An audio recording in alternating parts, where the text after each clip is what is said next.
अस्सलाम वालेकुम। क्या हाल है आप लोगों के? आई होप आप लोग बिल्कुल खैरियत से होंगे और अल्हम्दुलिल्लाह मैं भी खैरियत से हूँ। तो जनाब, सुबह सुबह की चाय ले ली है और नाश्ता कर लिया है, तो आज सोचा कि चलो फिर दोपहर के खाने में पसंदीदा बना लेते हैं। रोज़ का यही होता है कि आप पहले नाश्ता कर लें। नाश्ता तो आसानी से हो जाता है, बस सारी सोच जो होती है वो ये होता है कि लंच और डिनर क्या हो। तो खैर, ये पहले से सोच लिया हुआ था कि चलो पसंदे बना देती हूँ। तो पसंदे के लिए तैयारी फिर शुरू करती हूँ मैं। तो तैयारी में ये है कि इसके अंदर जो है प्याज, कच्ची प्याज ही जाती है। अच्छा, एक चीज़ ये है कि पसंदे के अंदर जो है सारा मसाला जो हम डालेंगे वो सबका सब कच्चा ही डालेंगे। गोश्त को लेके पहले मैंने उसे अच्छी तरह से कूट लिया, धोने के बाद पानी भी उसका निकाल दिया और उसके बाद जो है प्याज जो है उसे काट ली, लहसुन अदरक लिया और कच्चा पपीता लिया है। अच्छा, पपीते को जो है छिलके को रिमूव नहीं करना है, क्योंकि वो ही एक्चुअली में ना गलाव का एजेंट होता है।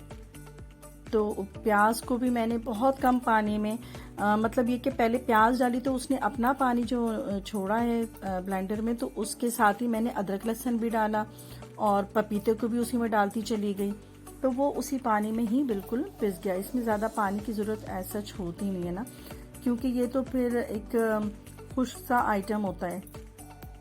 तो बस इसके अंदर यही डाला है और इसके बाद इस मसाले के बाद मैं इसमें दही तकरीबन डाल दूंगी 1 पाव की करीब।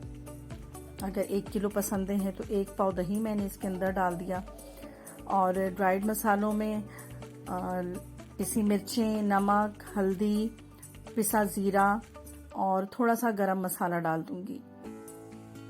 अच्छा, और गरम मसाले के साथ ही जो है इसमें थोड़ा सा जो है ऑयल भी डाल दूंगी। अगर सरसों का तेल है तो फिर तो बहुत ही अच्छी बात है, क्योंकि उससे जो है गोश्त के अंदर खुशबू बहुत अच्छी आती है। तो और वैसे अगर आम कुकिंग ऑयल है तो वो भी डाल सकते हैं। तो मैंने जो मेरे पास ऑयल था मैंने वो डाल दिया, क्योंकि वो सरसों का तेल जो है वो मेरे पास ख़त्म हो गया था। अब इसको डाल के जो है 1.5 से 2 घंटे तक मैं रेस्ट के लिए रख दूंगी, ताकि ये मैरिनेट भी हो जाए और थोड़ा सा गल भी जाए। तो उनको गलाना भी ज़रूरी होता है, वैसे अगर ओवरनाइट रख दें तो ज़्यादा अच्छा है। चावलों के लिए मैंने ये किया कि ज़ीरे के बघार के लिए थोड़ा सा पैन में ऑयल डाला, ज़ीरा डाला और चावल जो भिगो के रखे थे वो डाल दिया। साथ में 2 गिलास गर्म पानी और 2 चम्मच ही नमक भी डाल दिए। तो ये चावलों को मैंने जो है वो दम पे रख दिया है और पसंदे जो हैं वो अभी रेस्ट पर हैं। क्योंकि अगर पसंदों को हम पहले से, अगर 1 रात पहले से ही मसाला लगा देना तो वो बहुत ही अच्छे होते हैं। लेकिन अगर मैंने सुबह चूँकि लगाया है तो कम से कम 2 घंटे तो मैं फिर ज़रूर ही रखूँगी, ताकि पपीता और वो दही जो है उनको थोड़े गोश्त को गला दे। ऐसे ना हो ना कि फिर वो गोश्त बहुत ही सख्त हो।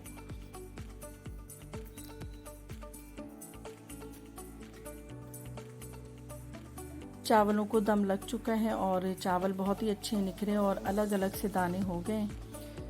तो चावलों की खूबसूरती यही है कि वो बहुत ही अच्छे और निखरे हुए हो ना। पसंदों को मैंने मसाला लगा के रखा हुआ था, तो तकरीबन 2 घंटे हो चुके हैं। तो मैंने कहा कि चलो अब इनको भी पैन में डाल देते हैं। ऐसा चप करना तो कुछ नहीं है, सारा काम तो हुआ हुआ है, सिर्फ इसमें पैन में ऑयल डालना है। और ऑयल के बाद जो है मैं इसमें पसंदे जो मैरिनेट करके रखा हुआ है मैंने, बस ये डाल दूंगी। तकरीबन आधा, मैं एक टाइम में मैं आधा ही पसंदे इसके अंदर डालूंगी, क्योंकि वो फुल मैं पूरा डाल नहीं सकती और वो इकट्ठे डालने से जो है वो फिर वो सही नहीं बनते। तो इसलिए हाफ हाफ करके मैं इसमें बना दूंगी। तो मौसम की बात ये कर लेते हैं कि मौसम तो बहुत ही गर्म हो चला है हमारा। कराची के मौसम का कुछ पता नहीं है। 2 या 3 दिन शायद हमने स्वेटर पहना होगा। तो मेरा तो ये हाल होता है कि मैं अगर सर्दियाँ आ जाएं तो 1 स्वेटर, 2 स्वेटर, शॉलें, लेकिन इस दफ़ा तो कोई ऐसा मौका ही नहीं दिया ना इस मौसम ने। और अभी 2-3 दिन से तो इतनी गर्मी पड़ रही है कि बंदा ये सोच रहा है कि ब्लैंकेट ले या एसी चलाए। कुछ अजीब ही सिचुएशन है ना। रात में इतनी गर्मी होने लग गई है कि फुल फैन चला के सोना पड़ रहा है। और कभी कभार तो वाकई दिल चाहता है कि एसी चला लें।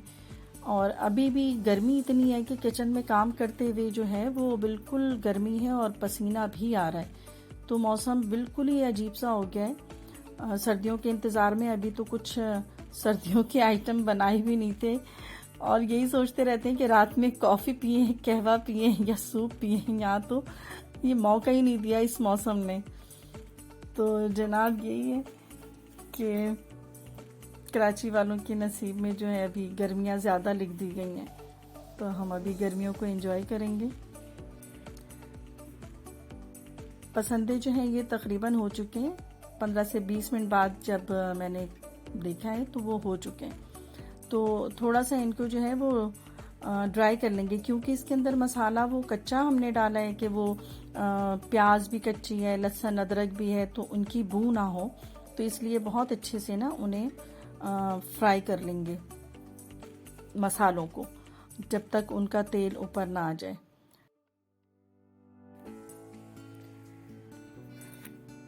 तो जनाब एक बैच तो हो गया है पसंदों का तैयार। तो जो बाकी बस बचे हुए पसंदे थे तो उनको भी मैंने वापस पैन में डाल दिया है।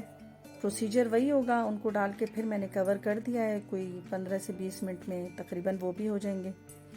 तो जहाँ इतनी मौसम की बात हुई तो फिर मेरा भी दिल चाहने लग गया कि चलो मैं आज रात में जो है वो हॉट एंड सॉर सूप ही बना लेती हूँ बच्चों के लिए।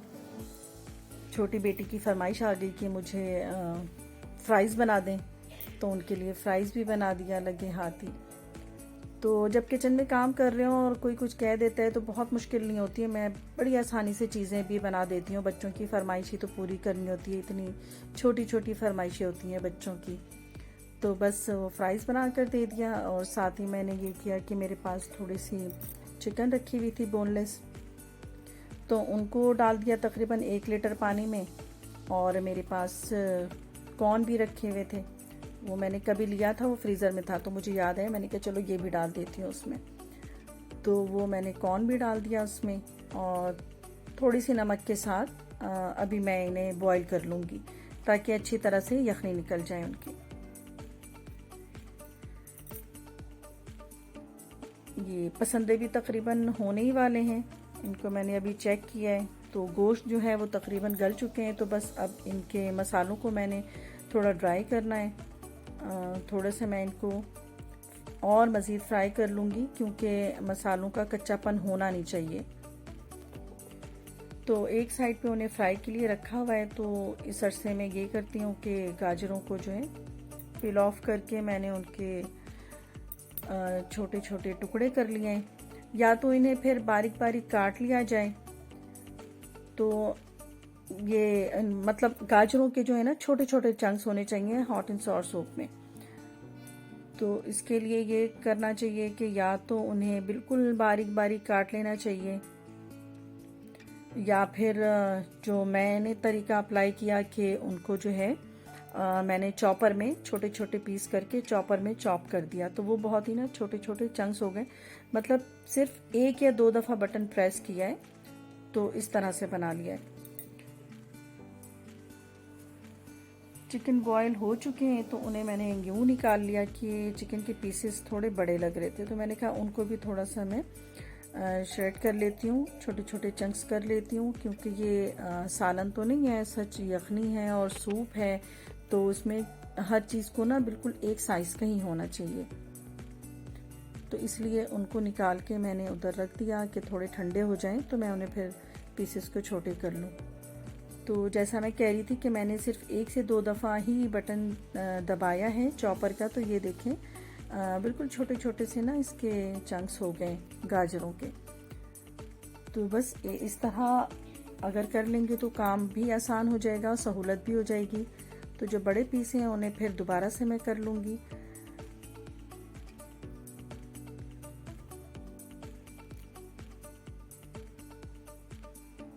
तमाम गाजरों को मैंने इसी तरह से कर लिया है चॉप, और इसको मैंने अब यखनी में डाल दिया है। गाजरों को यखनी में डालने के लिए सिर्फ मैं 10 मिनट ही पकाऊंगी, बहुत ज़्यादा छोटे छोटे पीसेस हैं इसलिए बहुत जल्दी गल जाएंगी गाजरें। और इसमें मैंने 2 चम्मच चीनी के डाले हैं, 1 चम्मच काली मिर्च डाल दिया है और केचप मेरे पास रखी हुई थी, गार्लिक, तो मैंने वो भी इसके अंदर 1 प्याली के करीब डाल दिया है। चिकन ऑफ कोर्स जो निकाला था मैंने उनको वापस इसमें डाल दिया है।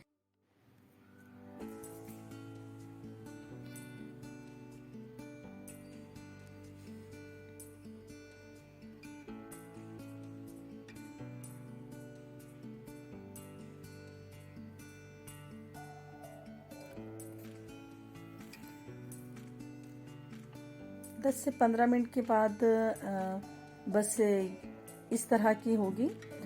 यखनी के अंदर गाजरें भी गल चुकी हैं और चिकन तो ऑफ कोर्स पहले से ही गली हुई थी, तो इसलिए मज़ीद थोड़ी सी और गल गई हैं। कॉर्न भी गल चुके हैं। तो इसके अंदर पहले मैंने नमक, काली मिर्च और शुगर डाला था। तो अब मैं इसके अंदर जो है मज़ीद सिर्फ वाइट विनेगर ऐड करूँगी, सोया सॉस और चिली सॉस। तो ये चीज़ें जो हैं हर कोई अपने अकॉर्डिंग डालेंगे, जो आपका टेस्ट है, जिस तरह से आप पीना पसंद करते हैं कि तेज़ आपको सॉस चाहिए, तो इसलिए मैं भी जो हूँ अपने हिसाब से ही डाल लेती हूँ इसमें। बस ये 3 चीज़ें मज़ीद इसके अंदर डाल दी हैं। तो अभी चूँकि सूप पीना नहीं था, तो इसलिए मैंने चूल्हा भी है जो है फ्लेम ऑफ कर दिया इसका। और जो मैंने ये कैबेज काट के रखी हुई थी, तो इसको मैं इस पॉइंट में इसमें डाल दूंगी। इसे मैं पकाऊंगी नहीं, क्योंकि अगर ये ओवर कुक हो जाता है तो फिर वो सूप पीने में बिल्कुल भी अच्छा नहीं लगता है। तो उसको मैं डाल के फ्लेम मैंने बंद कर दिया है चूल्हा, और उसके बाद मैंने कवर करके रख दिया उसे। तो जनाब खाना भी रेडी हो चुका था, तो इसलिए हम सब खाने के लिए बैठ गए। पसंदे जो हैं सबको बहुत पसंद आए। इसके अंदर मैंने कोयले का धुआं भी दिया है। तो कोयले के धुआं देने से ये टेस्ट में आता है कि वो बिल्कुल बारबेक्यू लगने लगते हैं ना आपको खाने में, क्योंकि बारबेक्यू जब हम बनाते हैं तो वो हम कोयलों पर ही पकाते हैं, सीखों पे चढ़ा के बनाते हैं। तो वो कोयले की जो एक खुशबू और धुएं से जो खाने में एक लज्जत आती है, तो अगर मैंने पसंदे तो ज़ाहिर पैन में बनाए, तो उसमें जब मैं ये डाल दूंगी, कोयले का धुआं दूंगी, तो टेस्ट तकरीबन वैसे ही आ जाएगा आपको। तो ये खाना इस वक्त खाया जा रहा है और सब बच्चों को बेहद पसंद आया है। तो आप लोग भी इस रेसिपी को ट्राई कीजिएगा और मुझे कमेंट में बताइएगा कि पसंद कैसे लगे आप लोगों को। जी जनाब, तो रात हो चुकी थी। बच्चों ने फिर फरमाइश की कि मम्मी सूप भी तो लेकर आए। तो मैंने कहा चलो, वो जो मैंने बना के रखा हुआ है हाफ डन है, तो मैंने कहा बस उसमें अब एक मुख्तसर सा काम रहता है। तो अब इसके अंदर लास्ट ये है कि इसमें सिर्फ कॉर्नफ्लोर डालना है हमें। तो कॉर्नफ्लोर जो है मैंने तकरीबन 2 या 3 चम्मच मैंने ले लिए थे कॉर्नफ्लोर, और ठंडे पानी में ऐड कर लिया था। चूल्हा ऑन कर लिया है, क्योंकि वो गरम गरम ही उसमें डालना चाहिए। ठंडे में डालेंगे तो कॉर्नफ्लोर की जो है वो गुठलियाँ बन जाती हैं। तो इसलिए जब ये तेज़ गरम हो गया है मेरा कुकर, तो इस पर मैंने डाल दिया है। कॉर्नफ्लोर भी आप अपने अंदाजे से ही डाल सकते हैं, हर किसी का अपना होता है कि बहुत ज़्यादा गाढ़ा होना चाहिए या किस तरह। तो ये आप इसकी लुक देखें, ये तैयार हो गई है अब पीने के लिए। तो अब ये सब बच्चे पीकर ही बताएंगे कि उन्हें कैसी लगी है।